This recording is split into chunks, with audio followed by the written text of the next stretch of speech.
It is. How many times have we all been in meetings where the worst slide presentation was on the screen with a bazillion words, terrible graphics, and you're like, oh my God, just shoot me now. This is the most terrible thing ever. No. The only thing worse than a really terrible slide that's filled with text is when somebody stands up there, turns their back to you, and then reads every single word on the screen to you.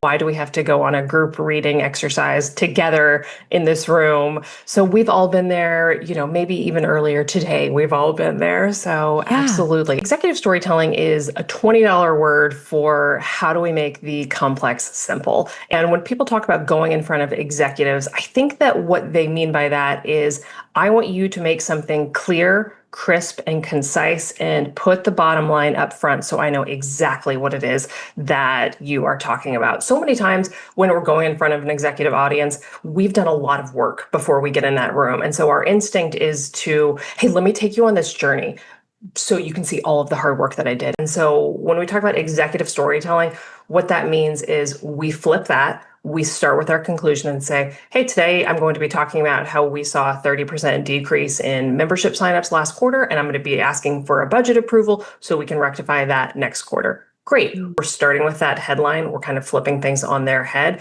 and making sure that people know exactly where the story is going and then telling them how we got there. So what I heard there is don't Scooby-Doo your presentations. I'm going to steal that. Don't Scooby-Doo it where you have to pull the mask off at the end. So no, don't Scooby-Doo it, because what success looks like should be among the first words out of your mouth. I'm going to be ending our time today with a request for more headcount as we go into our next hiring wave or whatever it is. Open your presentation in the first 30 seconds by making sure everyone knows who you are and your one-sentence summary of your entire presentation.